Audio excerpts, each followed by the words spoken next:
Hi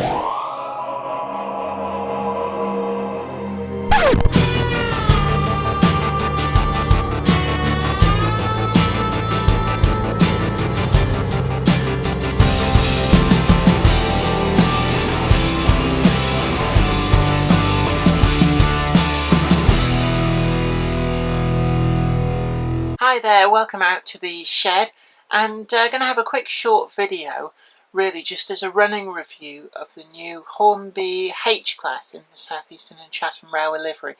Now, we did the box opening and review a little while back, and that's gone up, and you can see the ins and outs of the quality of the model and all that sort of thing if you want to go and have a look at that video. But what we're out here doing is just doing a trains going by video.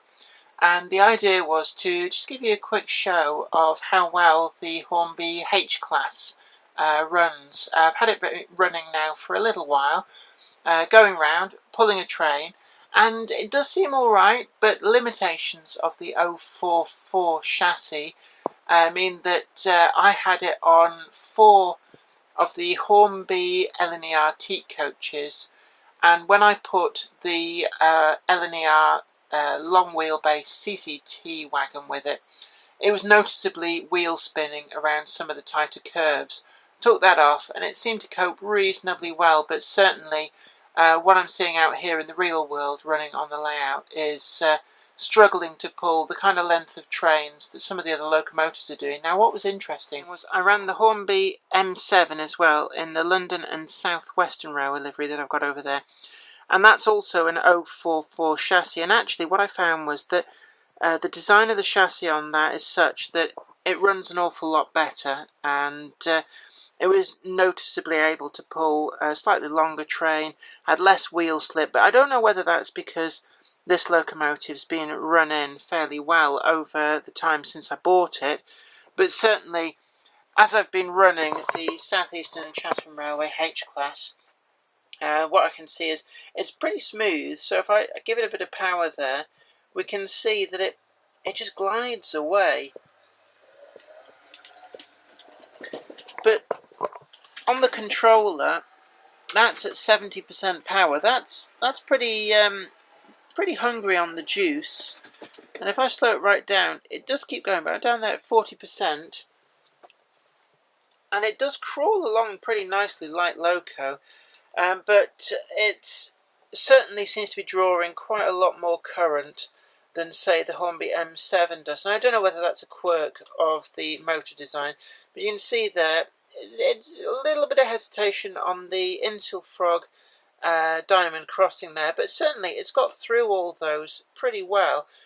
And they're actually insular frog points as well, so it's probably the cruelest of possible tests for this locomotive, but it's got through them, and that's probably testament to the fact that it's all-wheel pickup.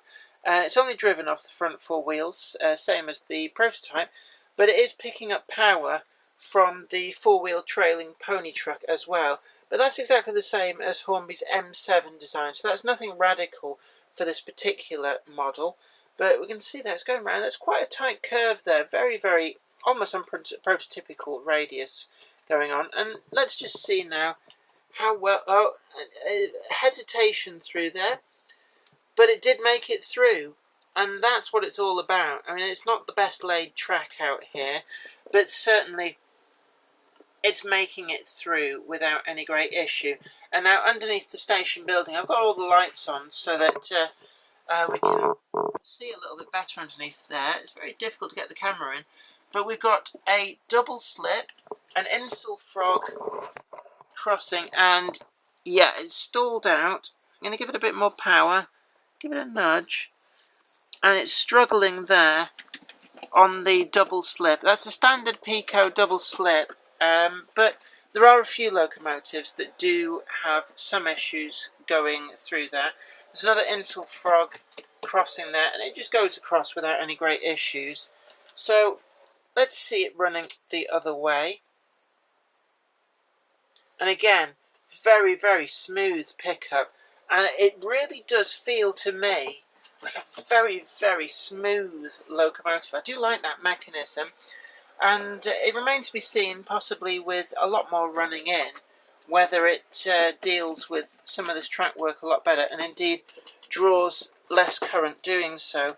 So you see it going around there. It's made it through forwards, okay. There's not even a hesitation there.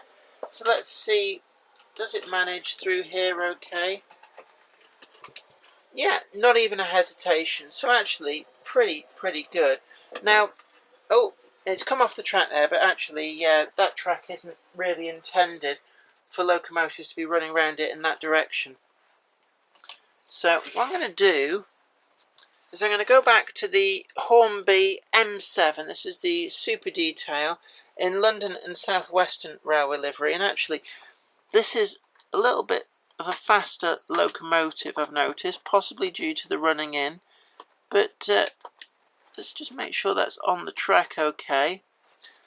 I'm not going to couple them up, but let's just see now. If I give them both... Oh, let's go the other way, shall we? Oh no, they've coupled up. Let's get them apart again. The idea behind this is just to give you an idea of just how much difference there is in the power requirements of that locomotive compared to the similar M7. So actually what you can see there is that the M7 is far more free running, and it probably makes it for an even crueler comparison, because path of least resistance on electrical circuits mean that the M7 is getting the lion's share of the power because it's probably the path of least resistance. So the H-Class is struggling against the competition on the tracks of the M7. And you can see the M7 runs really nice. I do love this locomotive. It's an all-new tooling. It's nothing to do with the Triang model from back in the day, or indeed I think Hornby retooled that during the 1980s. But I think they're going to catch each other up. In fact, yeah, the H-Class, oh, thump, has stalled underneath there. And you can see when they're running together like that, it really is struggling. The M7 is just pushing it along the tracks. So let's try it the other way. And you can see there immediately the pickup. The wheels on the M7 are spinning round. So I think in terms of mechanics, the M7 is actually a superior locomotive. But, you know, it is a bigger locomotive. We put them side by side like that, and you can see that there's certainly an extra length there. Now that's going to aid pickup slightly because it's picking up over a longer length of track, but it seems that the weight distribution as well, everything about the M7 is right. But the H-Class, well, that is just such a beautiful locomotive. It's going to take pride of place up in my display cabinet of pre-grouping locomotives. But we've had it running out here, and it just gives you an idea of the running characteristics of this locomotive and how well it really performs. Putting it on the track is pretty easy actually, and you could argue that these 044 chassis are on a hiding to nothing trying to get them on the track, but actually they're quite easy. One of the locomotives which I've always found the most difficult are things like the 264 tank locomotives. Things like the 4MT, the Fairbairn tank, are actually probably about the trickiest to get on the track. But we can see there they are pretty easy bedfellows. Very different designs. We've got the Harry Wainwright designed H-Class and the Drummond M7.